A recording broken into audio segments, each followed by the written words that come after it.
অফিসের একগাদা কাজের ভিড়ে কখন যে রাত 12:30 বেজে গেল বুঝতেই পারলাম না।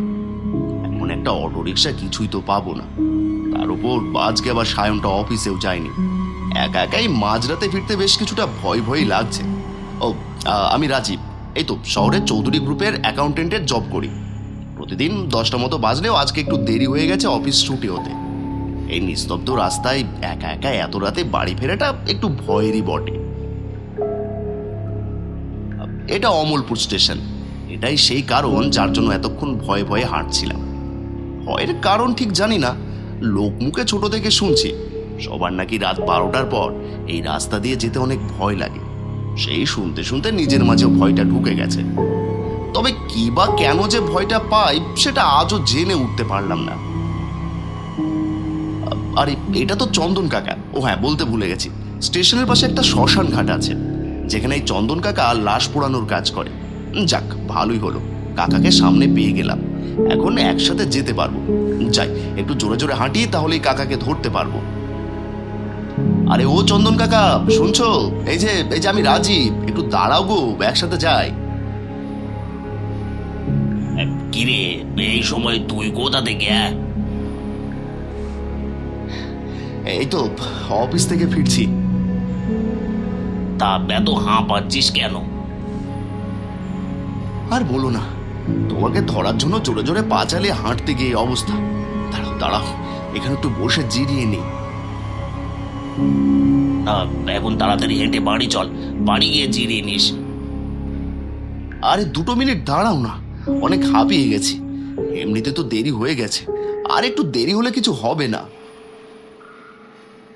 ওটা বাজে রে।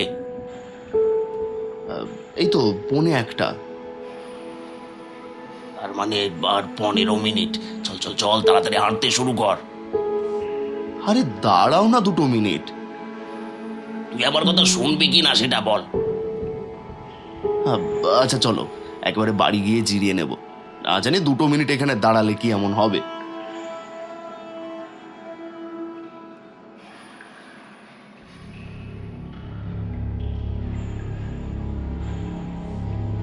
আচ্ছা চন্দন কাকা, সবাই স্টেশনকে রাত 12টার পরে তো ভয় পায় কেন?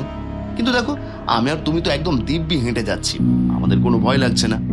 গ্রামের সবাই কেন যে সব আজগুবিতে ভয় পায় বুঝি না। আচ্ছা চন্দন কাকা, তোমার আগে নাকি 2টো হাতি ভালো ছিল, কিন্তু হঠাৎ এইসব হলো কিভাবে? বলো তো গল্পটা একটু শুনি। এইভাবে চুপচাপ হাঁটতে ভালো লাগছে না। কটা বাজে? 12:50। সেদিনও ঘড়ির কাঁটায় 12:50 ছিল। কোন দিন? আরে কি রে, আজকে লাশটা কোনো অ্যাক্সিডেন্টে নাকি? এভাবে রক্ত বের হচ্ছে যে। হ্যাঁ, এটা নাকি কোনো ভদ্রলোকের লাশ। আজ দুপুরে ট্রেনের নিচে ঝাঁপ দিয়েছিল। মানুষ যে কেন মরে, আমার তো মরতে অনেক ভয় লাগে। চল এবার আগুনটা দিয়ে দেখি।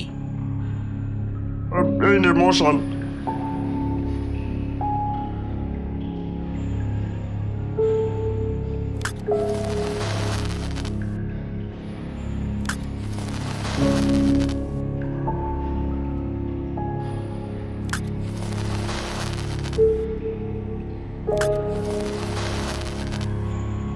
দে আমার কাছে দে, আর তুই কেরোসিনটা একটু ছিটিয়ে দে দেখি।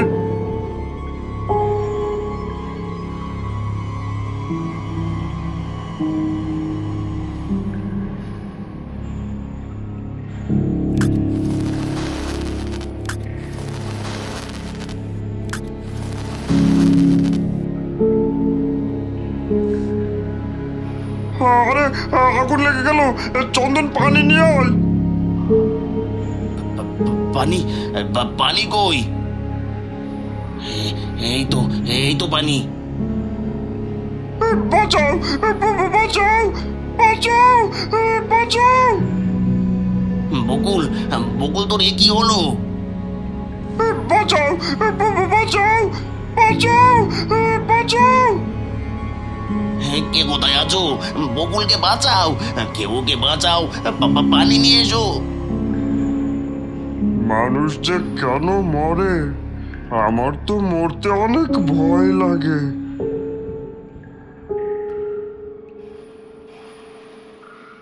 কিরে, থেমে গেলি কেন? তাড়াতাড়ি চল, আর একটুখানি পথ বাকি আছে, তাই স্টেশন শেষ। আর 13টা বাজার আগে স্টেশন পেরিয়ে যেতে হবে। নিজের সামনে জলজ্যান্ত মানুষ পোড়ার কাহিনী যেভাবে বলছে, তাতে তো আমি অনেকটা ভয় পেয়ে গেলাম। কিন্তু মনে কৌতূহল জাগলো 13টা বাজার কাহিনীটা শোনার জন্য।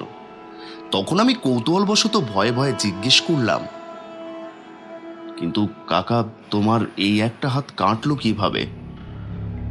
সেদিনও শুধু আমার জন্য বকুল মারা যায়নি, বরং আমি ওকে মেরে টুকরো টুকরো করেছি। হায় হায় হায়, আমি কি করলাম? আমার জন্য এ কি হয়ে গেল?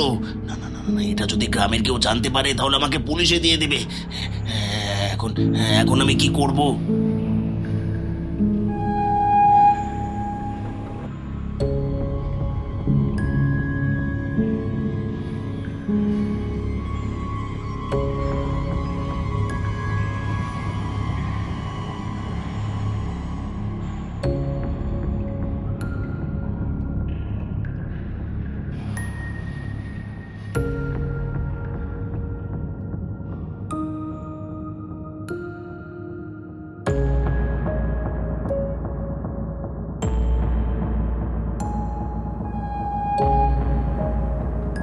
আহ!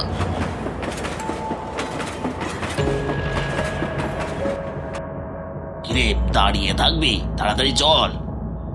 কিন্তু তুমি নিজের হাত কেন কাটলে? আর তার লাশটাই বা কেন কাটলে? যেন গ্রামের সবাইকে বলতে পারি এটা একটা দুর্ঘটনা ছিল।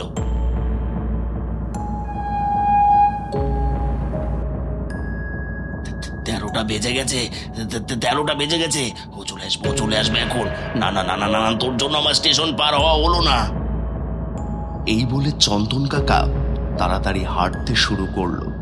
আমি ওখানেই দাঁড়িয়ে ভাবছি, কি এমন হবে এখন? তখনই দেখলাম ট্রেন আসছে।